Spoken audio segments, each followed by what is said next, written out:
इस वक्त मैं जो है इंद्रावती टाइगर रिजर्व के इलाके में हूँ और मैं आपको दिखाना चाहता हूँ कि देखिए सरकार काम कर रही है और सरकार जो है चाहती है कि बदलाव हो, उसको लेकर लगातार माओवाद को ख़त्म करने के लिए ऑपरेशन चला रही है और सफलताएं मिल भी रही हैं। लेकिन उसके अलावा बहुत सारी ऐसी चीज़ें हैं जिस पर सरकार ध्यान नहीं दे रही और ये बहुत महत्वपूर्ण और ज़रूरी चीज़ें हैं।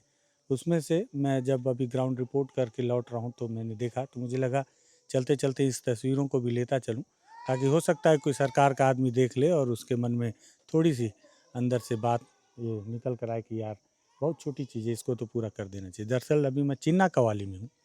चिन्ना कवाली का ये कन्या आश्रम है और चूँकि कन्या छात्रावास की ये का एक नियम होता है कि यहाँ पर अनाधिकृत बाहरी व्यक्तियों का प्रवेश वर्जित है।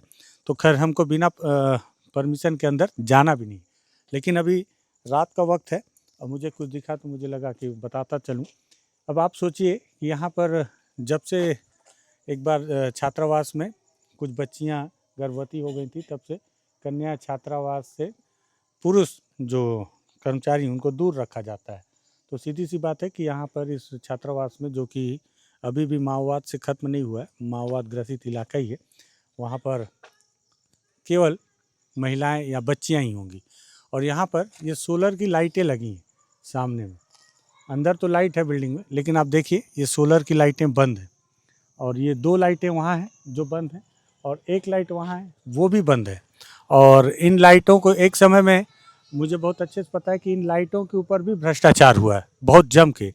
ये बताते हैं 10-10, 11-11 हज़ार कुछ का लाइट की लाइटें हैं, लेकिन इसे 50-50 और 1-1 लाख रुपए तक का जो भी बिलिंग करके पैसा निकाला गया होगा ठेकेदारों को लाभ पहुंचाने के लिए। लेकिन ठीक है, आप इसे 1 लाख, 2 लाख, 5 लाख जितने में भी लगाइए, सरकार के पास बहुत पैसा है, लेकिन उसका उपयोग तो होना चाहिए और ख़ासकर ऐसे जगह पर। अब आप सोचिए ना, यहाँ पर केवल बच्चियाँ हैं और यहाँ पर ये लाइट का कितनी ज़रूरत है कि यहाँ पर जले, लेकिन लाइट नहीं है यहाँ पर। हालांकि अभी अधीक्षिका लोग नहीं है। बेटा कोई है क्या? बच्चियाँ हैं और वो सब अंदर ही हैं, तो उनसे हम बात नहीं कर सकते क्योंकि वो तो छोटी छोटी बच्ची, आप देखिए कितनी छोटी छोटी बच्चियाँ हैं यहाँ पर। और अंदर लाइट है, गनीमत है, खाना खा रही हैं। सुनील हो जाएगा, अंदर का बहुत तस्वीर मत लो, बस ये दिखा दो कि ये छात्रावास जो है कन्या छात्रावास है और ये लाइटें यहाँ पे बहुत लंबे समय से बंद है। अभी मैं बात कर रहा था, यहाँ पे सहायक अधीक्षिका हैं कोई 2 बच्ची बहुत कम एज की, जो बता रही कि अभी अभी उनकी पोस्टिंग हुई है। तो गेट के अंदर ही थी, लेकिन उन्होंने बताया कि कई दफ़े इसके लिए उनकी जानकारी में है कि लिख कर दिया गया है, लेकिन अब तक इसे बनाने की सूद किसी ने नहीं ली। तो मैं अनुरोध करूँगा यहाँ के जो जिला प्रशासन के जो कलेक्टर साहब हैं उनसे, या और जो जिम्मेदार अधिकारी हैं या एसी ट्राइबल जो भी होंगे यहाँ पर, कि कम से कम जो लाखों रुपए आप खर्च करते होंगे यहाँ वहाँ, इस पर भी कुछ खर्च कीजिए मरम्मत के लिए। और अभी मैं जिस गांव से आ रहा हूँ ये भी बताते हैं, चिन्ना कवाली के पास एक पुल है। भैया आप बताएंगे क्या थोड़ा सा पुल के बारे में? हमारे साथ में जो है कांदारलूर, क्या क्या नाम? कांदुलनार। कांदुलनार, हाँ, सॉरी माफ़ी चाहूँगा, कांदुलनार कांदुलनार। गांव के सरपंच साहब हैं और सुरेश भैया हैं इनके यहाँ नाम। सुरेश भैया, अभी जो हम जिस नाले से पार होके आए हैं, हाँ, आप बता रहे थे कि बहुत साल से वहाँ पे लोग चाह रहे हैं कि पुल बन जाए। हाँ, ये तो बहुत पहले से चाह रहे हैं पुल बनने के लिए, हाँ। लेकिन प्रशासन ध्यान नहीं दे रहा है। हम लोग इससे पहले बोले कि स्वीकृत था, हाँ। तो स्वीकृति अभी जब गए तो स्वीकृति के बारे में कुछ बताया नहीं है। हम्म। और अभी फिर हम लोग सितंबर महीने में मांग के लिए गए थे पुलिया कलेक्टर साहब के पास, हम्म। तो वो बोले कि राज्य सरकार को भेज दिए हम स्वीकृति के लिए, हम्म। ये बोल के हम लोग को सजेशन दिया गया है। फिर उसके बाद में अभी फिर अपने डिप्टी सीएम विजय शर्मा जी आए थे हम्म। 10 तारीख के, उसमें भी फिर आवेदन दिया हूँ मैं अच्छा, पुलिया निर्माण को लेकर। तो और क्या रोड बोले वो?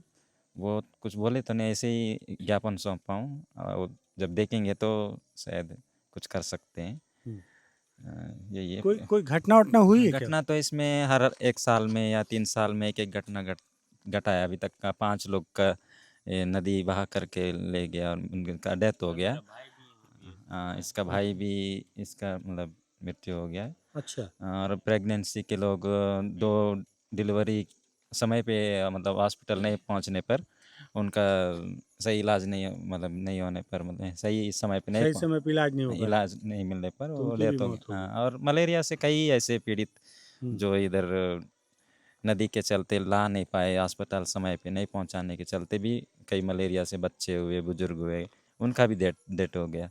हमें ये सब चीज़ों के हम आवेदन में दर्शाए हैं। अच्छा। दर्शाए हैं और एक मतलब आवेदन को दर्शा के ही दिए हैं हम लोग आवेदन। ये सारी समस्या उनको बता, समस्या को बताए हैं। आश्वासन मिल रहा है बराबर। आश्वासन मिल रहा है। लेकिन अब देख पुलिया नहीं मिल रहा है। पुलिया नहीं मिल रहा है हम लोग। हम चाहते हैं कि ये पुलिया इस सत्र में जून महीने तक का या सिक्योरिटी दे दे मतलब जनवरी फरवरी तक सिक्योरिटी दे देंगे तो 2-3 महीने में कुछ काम हो सके। हम्म, जल्दी से जल्दी पुलिया निर्माण को लेकर हम लोग चाहते हैं कि जल्दी बने।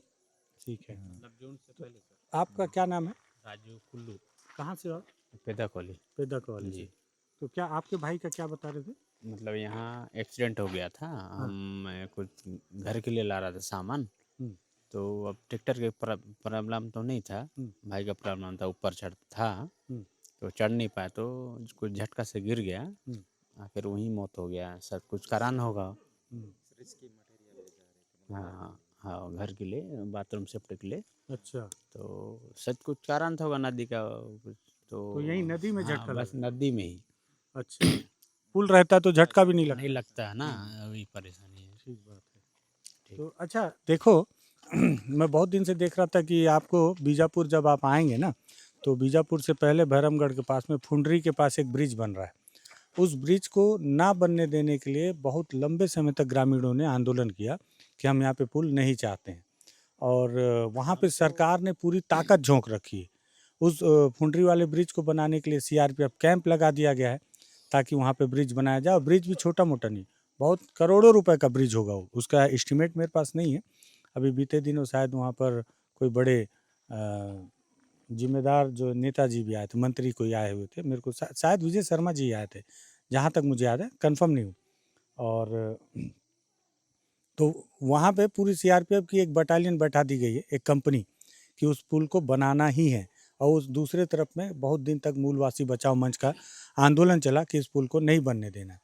तो जहाँ पुल नहीं बनाने के लिए गांव वाले विरोध कर रहे हैं, वहाँ सरकार ने पूरी ताकत झोंक दी कि इस पुल को बनाना ही है किसी भी स्थिति में। और यहाँ पे चिन्ना कवाली जैसे ही आप पार करेंगे तो यहाँ पुल बनाने के लिए ग्रामीण मांग कर रहे हैं, उन्हें स्वीकृति हो गई है, इसका आश्वासन दिया जा रहा है। तो यहाँ सरकार के कान में जू नहीं रेंग रहा। इस ये दोहरी मानसिकता के पीछे की कहानी समझ से परे है मेरे।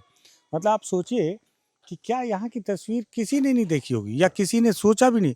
आप सोचिए कि कितने जिम्मेदार बैठे हैं यहाँ पे अधिकारी, कि वो कभी देखने आते होंगे कि यहाँ पे बच्चियाँ रहती हैं।